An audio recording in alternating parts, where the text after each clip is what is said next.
यमुना नदी के किनारे बसे हुए शहर इटावा से भैया जी आपको प्रणाम कर रहे हैं। यहाँ चंबल का भी बहाव क्षेत्र है। इसके अलावा महाभारत कालीन है ये जगह। महारानी रुक्मिणी का नैहर यानी कि मायका इटावा के ही परिक्षेत्र में आता है। कुल मिलाकर बहुत ही महत्वपूर्ण जगह है। तो आइए यहाँ के युवाओं से चलकर बतियाते हैं आपके अपने कार्यक्रम हेलो भैया जी।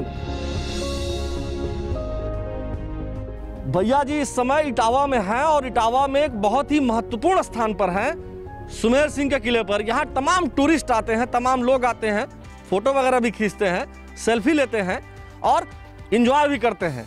बहुत ही अच्छी जगह है। तो हमने सोचा कि इन लोगों से बात की जाए। एक बात हमें ये बताओ, ये प्लेस कैसी है? यहाँ साफ सफाई रहती है? हाँ एकदम, यहाँ सुमेर सिंह किला पे यहाँ पे तो बहुत साफ सफाई रहती है। हम लोग घूमने आते हैं, हमारे दोस्तों के साथ घूमने आते हैं सभी। तो कितने लोग आए हैं आप लोग साथ में? हमारे ये सब सारे हमारे ही हैं, दोस्त हैं। हाँ सारे आपके दोस्त हैं जी। इनसे बात करें? बात कर लीजिए। पहले भैया से बात कर लेते हैं। कर लें जी। देखिए भाई साहब, आजकल युवा हैं, इनसे पूछना सबसे जरूरी होता है। क्या नाम भैया आपका? सीतेश अग्रवाल। कलम बहुत सही जगह लगाए हैं जी सर।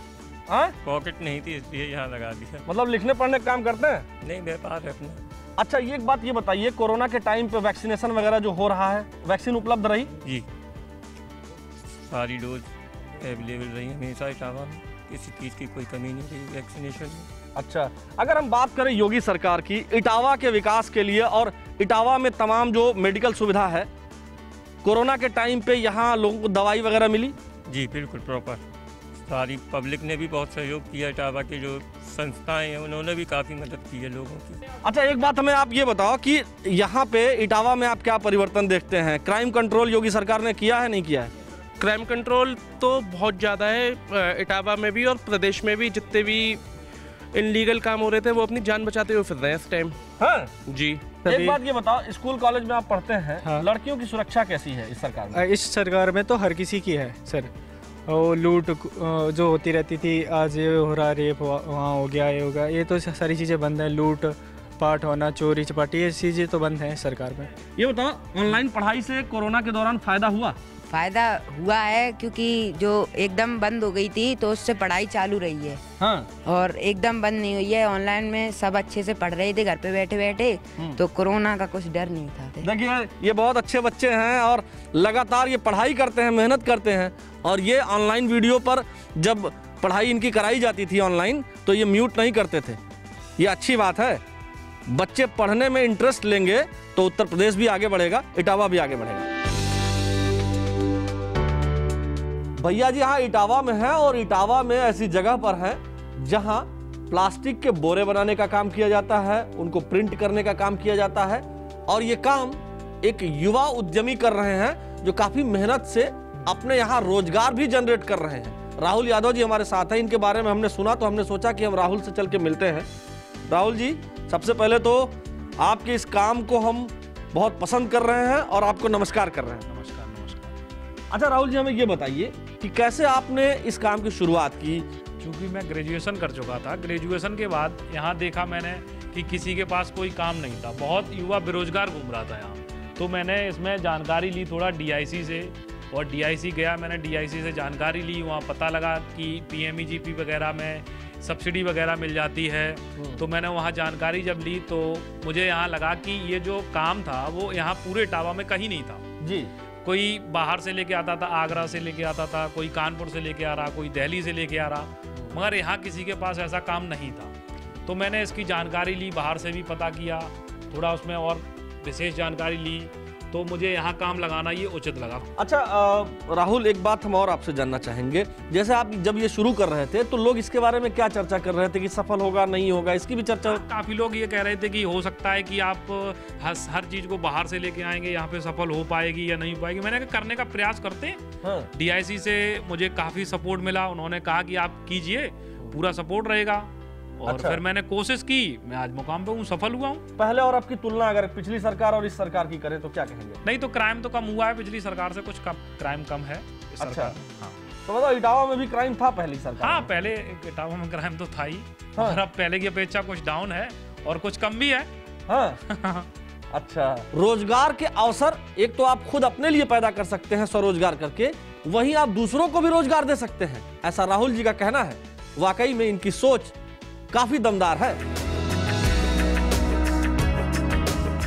भैया जी यहाँ इटावा में हैं और इटावा में आए हैं तो युवाओं से बात करना बहुत आवश्यक है, इसीलिए हम यहाँ नुमाइश चौराहे के पास घूम रहे थे। हमने सोचा कि बात कैसे की जाए, किन लोगों से की जाए, तो कुछ लोग वहाँ खड़े थे तो हमने सबको इकट्ठा कर लिया है। और ये देखिए यहाँ ये लोग खड़े हैं और इन लोगों से हम बात कर रहे हैं। ये बताइए यहाँ कुछ काम वगैरह किया है योगी सरकार ने कि बस खाली वादा ही करते रहते हैं?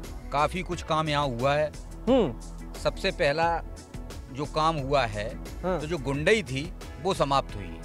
आज चाहे बहरी क्षेत्र हो, चाहे सामान्य क्षेत्र हो या शहरी क्षेत्र हो, आदमी, पुरुष, महिलाएं, बच्चे एकदम बेधड़क कहीं भी आ जा सकते हैं। रात बेरात आने में उनके परिवार वालों को कोई चिंता नहीं होती। पहले दिक्कत होती थी? पहले बहुत दिक्कत होती थी। आम जनमानस इस बात को बखूबी जानता भी है। भाई साहब अपराध की बात कर रहे थे कि अपराध कम हुआ है, क्या ये बात सही है कि अपराध कम हुआ है? बिल्कुल सही। आज के समय शाम को हमारी बहू, बेटियां, बहनें बाहर निकल सकती हैं। पहले होता था कोई उठा लेता था, मारपीट कर दी, चेन लूटने गए तो मतलब बहुत ही ज़्यादा समस्या बढ़ गई थी। अपराध भी बहुत कम हुआ है पहले से। अभी भाई साहब से बात की, वो बता रहे थे कि चौराहे पे जो है तमाम घटनाएं होती रहती थी पहले।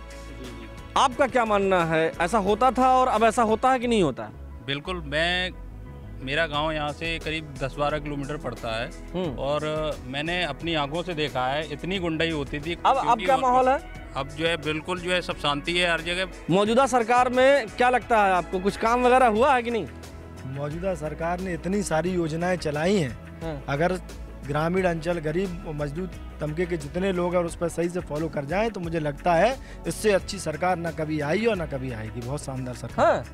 रोजगार क्या लगता है? आप चूंकि इंजीनियरिंग के किस विभाग में इंजीनियर हैं? मैं सॉफ्टवेयर इंजीनियर हूँ। सॉफ्टवेयर इंजीनियर है। अच्छा, ये सॉफ्टवेयर की कंपनियां नोएडा में आप बता रहे हैं कि अब ज़्यादा हो गई हैं क्या? देखिए पहले भी कंपनियां थी, बट पहले क्या था, अब कंपनियां बढ़ी हुई हैं और रोजगार में जो एक क्या होता है, वेतन होता है, इतना खास नहीं था। बट अब जब यहाँ पे उन जो कंपनियों के जो मालिक होते हैं उनको इतना, एक तो इनकम टैक्स में जीएसटी चीज़ें लग गई और चीज़ें जो आ गई हैं उनको थोड़ा उसमें सहूलियत मिलती है, तो रोजगार बढ़ रहा है और पे भी बढ़ रहा है लोगों का। अदरवाइज हम लोगों को लंबी अच्छी सैलरी के लिए, बड़ी अच्छी सैलरी के लिए बेंगलोर, चेन्नई या फिर पुणे जाना पड़ता था। एजुकेशन कितना खराब था पहले, सरकारी कॉलेजों में कुछ था ही नहीं, स्कूल में कुछ था ही नहीं, बच्चे प्राइवेट क्यों पढ़ते थे। अभी देखिए, हमने ये नहीं कह रहे कि पूरी सुधर गई है, बट काफ़ी अच्छा बदलाव आया है, भविष्य में भी सुधरेगी। यह है इटावा के युवाओं की आवाज़। इटावा के युवाओं ने जो कुछ भी कहा वो आपने सुना। एक तरफ जहां उन्हें अपने सांस्कृतिक धरोहर को संजोने की चिंता है, वहीं फैक्ट्स की जानकारी भी है। कुल मिलाकर इटावा के युवाओं की आवाज भैया जी को बहुत अच्छी लगी, आपको भी अच्छी लगी होगी। अब हम अगले जिले में चलेंगे, वहां के युवाओं से बातचीत करेंगे और जानेंगे कि उनकी राय क्या है आपके अपने कार्यक्रम हेलो भैया जी में।